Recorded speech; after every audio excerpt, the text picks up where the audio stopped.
You know what? When I do Be My Guest, I'm usually in studio. Sometimes I have people come in there and be my guest.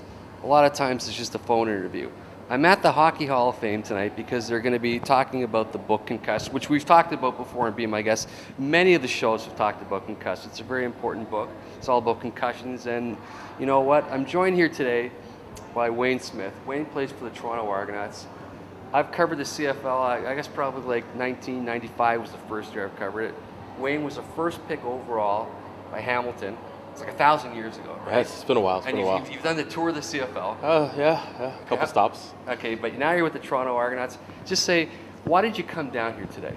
I came down to support a great cause. I mean, there's something here in the last, I guess 5 or 6 years that's it's been kind of in the forefront of contact sports, the whole concussion issue.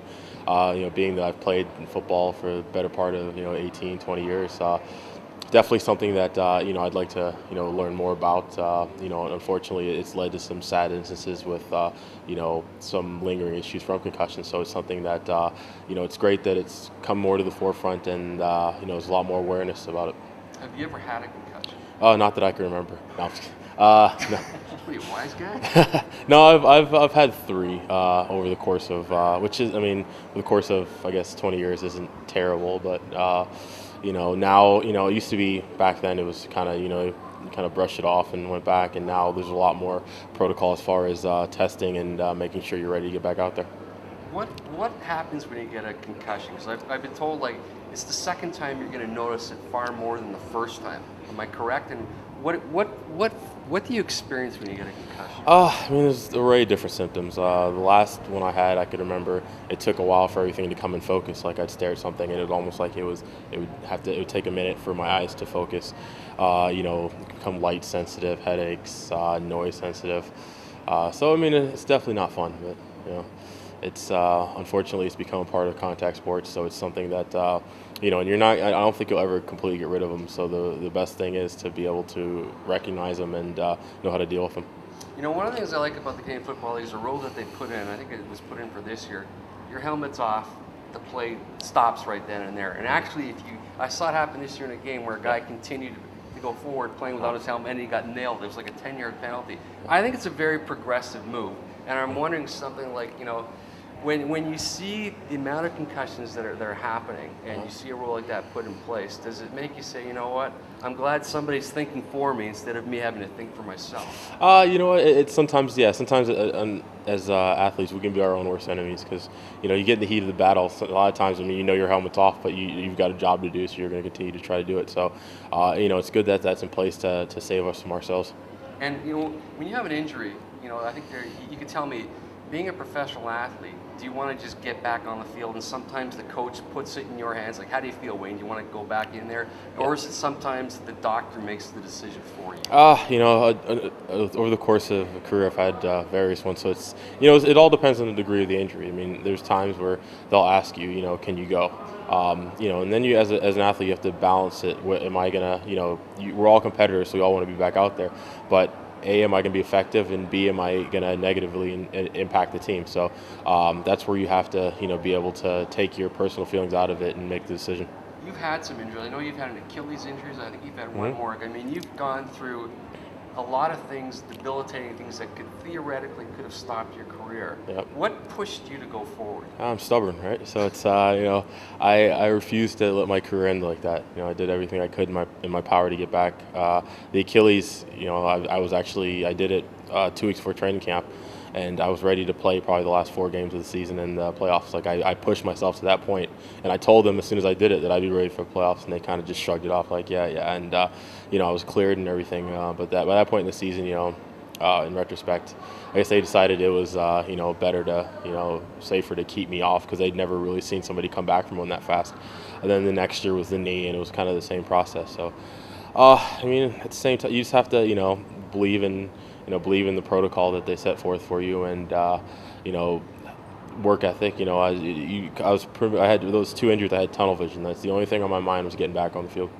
I've often heard that when a player gets injured, he's like part of the team, but he's really not part of the team because he's not playing. I don't even know if he goes to the meetings, but what's it like to be on a team when, again, you're going through your own personal agony of trying to get through a physical injury? I imagine it's a physical, mental thing, being part of the team, but really not being part of the team. Well, one thing I made sure to do when I tore my Achilles was I was in every single meeting like I was playing. I took notes. Like I was getting ready to play that week, I watched film just to keep my head in it. And then while they would go out to practice, I would go out and while they're on the field, I'd be in the corner doing my rehab stuff, whether it be running or doing a speed ladder or just kind of getting drills back into it. So I made sure that I never ever let myself get too far away from the game itself. Now you're an offensive lineman. I'm looking at you right now. You're in pretty decent shape. I've seen guys like Neil Fort. They weigh like 350 pounds. They're carrying a lot of extra blubber. But I've also known that some offensive linemen use it just as it's like a bumper, like a shock absorber. Do you believe that, or do you believe some of these guys are just not in shape? Go ahead, Neil Ford's watching. I don't want to throw any of the bus. Everybody's got their personal preference. I think now guys are starting to realize that the lighter you are, the leaner you are, that the easier it is on your body and the longer you can play. So I think guys are going to the bigger guys, but try to lean a couple of less donuts, a couple less Big Macs, and proceed like that. Okay, last question. What's the life like of a professional athlete? Not nearly as glamorous as it seems. We get to the fact that you get to do something you love for a living it's unbelievable, and I'm fortunate to be able to have done it as long as I have. It's a lot of work. A lot of times I'll refer to it as work. Like people say, "What are you doing tomorrow?" I've got to work, and then they laugh because they think they kind of think that they see what we do on Saturdays or Sundays whenever we're on the field, but they don't see all the hours of prep and stuff that goes into it. And it's a full year job. You may only be playing like from training camp June to like the end of the year, but those other 6 months, I imagine, that's where you're working. You're not getting paid for it, and that's where people don't understand that it is a year-round job. Oh yeah, I mean I think that's what makes or breaks an athlete. I mean during the season, you've got somebody, you've got people kind of your schedule set for you. You've kind of know what you've got to do. You've got 42, 50 other guys, to kind of feed off of. Whereas in the off season, a lot of times it's just you by yourself. So you have to have that motivation to get up and go to the gym, to push yourself, to know when to push yourself, when to pull back. So it's definitely a bit of a balancing act.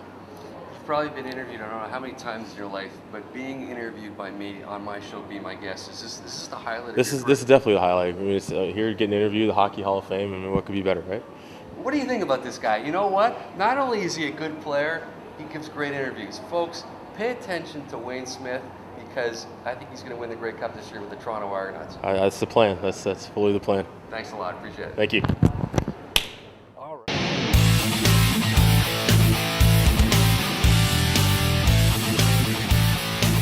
You're listening to NSS Radio, where we walk the talk, uncensored and unscripted.